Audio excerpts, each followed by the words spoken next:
Hello dear learners, welcome and welcome back to my channel learn English with Meenakshi. और आज की इस interesting video में मैं आपसे कुछ ऐसे कंफ्यूजिंग वर्ड्स के बारे में बात करने वाली हूं जिनको बोलते टाइम, सुनते टाइम या लिखते टाइम हर एक स्टूडेंट, हर एक लर्नर जो है वो कंफ्यूज होता है कि यार इसमें कौन सी स्पेलिंग आएगी या क्या होगा इसका मतलब। सो टेंशन लेने की कोई बात नहीं है। आज के इस वीडियो में सारे वर्ड्स जो है वो मैं आपके क्लियर करने वाली हूं। अब देखिए, वीडियो को सबसे पहले तो आपको एंड तक देखना है ताकि आपके मन में कोई भी कंफ्यूजन ना रहे। सबसे पहले देखिए फर्स्ट है अफेक्ट और इफेक्ट। अब दोनों में क्या मतलब होता है? अफेक्ट मतलब होता है असर डालना। अगर किसी चीज का किसी दूसरी चीज पर असर पड़ रहा है वहां पर हम लोग अफेक्ट का यूज करेंगे। बट इफेक्ट जो है, इफेक्ट मतलब होता है परिणाम या असर। वैसी चीज करने के बाद उसका जो असर होता है, उसका जो परिणाम निकलता है, वहां पर हम लोग इफेक्ट का यूज करेंगे। मान लीजिए आप मोबाइल चला रहे हैं।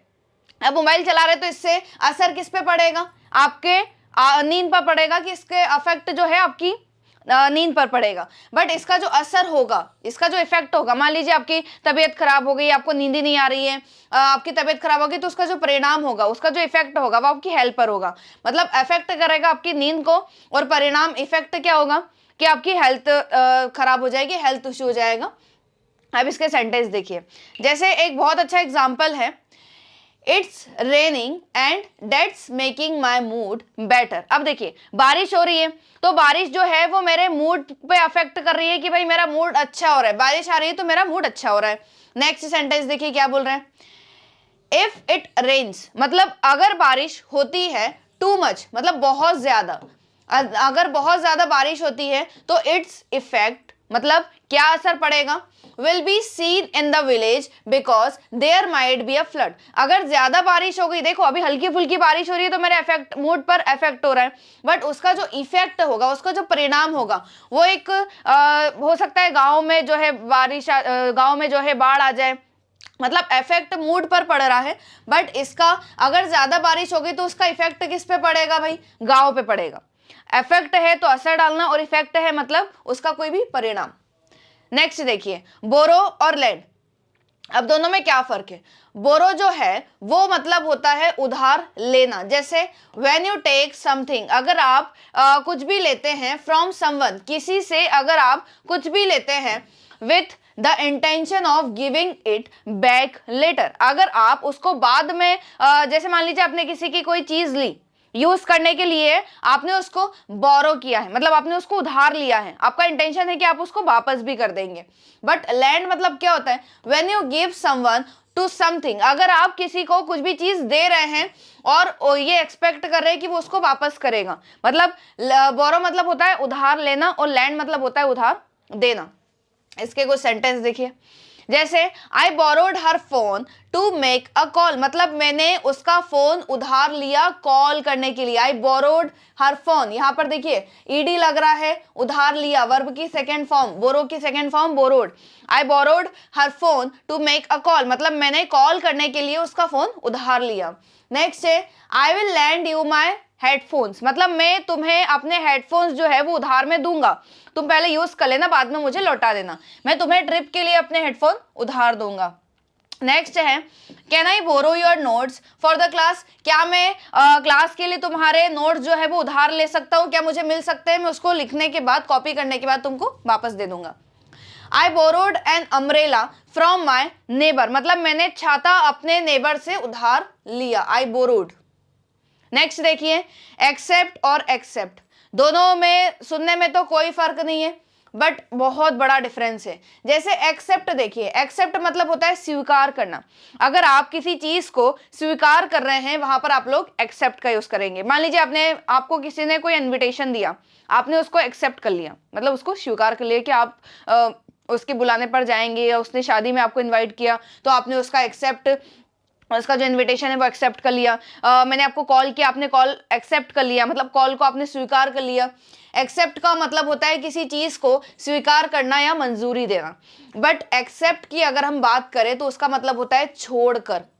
जैसे शी इन्वाइटेड एवरीवन, उसने सभी लोगों को इन्वाइट किया, एक्सेप्ट एक्सेप्ट मोहन, उसने मोहन को छोड़ के सभी लोगों को इनवाइट किया। मतलब जब आप किसी ग्रुप की बात करें पर एक व्यक्ति को छोड़कर, अगर आप किसी चीज की बात कर रहे हैं एक चीज को छोड़कर, वहां पर हम लोग एक्सेप्ट का यूज करेंगे।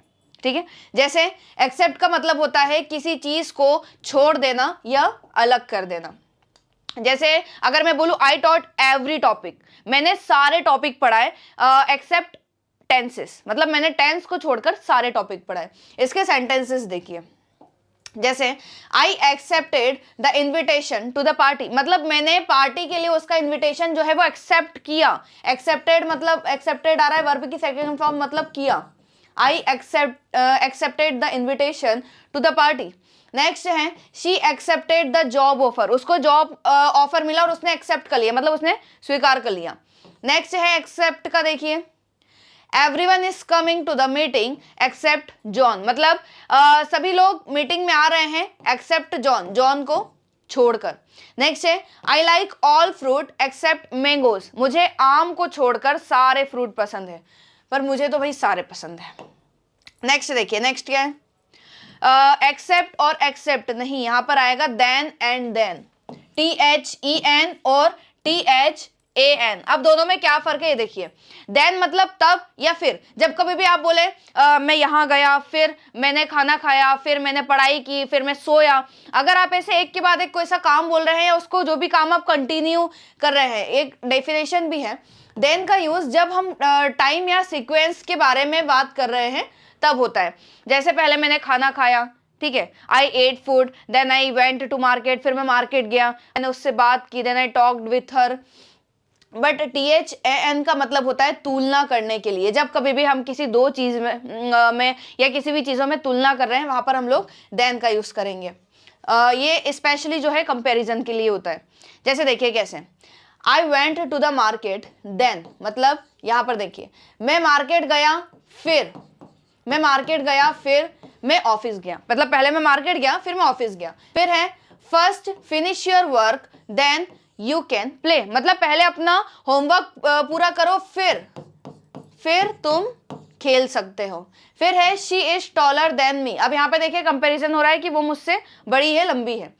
आई have more books than you, मेरे पास बहुत सारी बुक है तुम्हारे मुकाबले, मतलब तुम्हारे पास जितनी भी है ना उससे ज्यादा मेरे पास बुक है।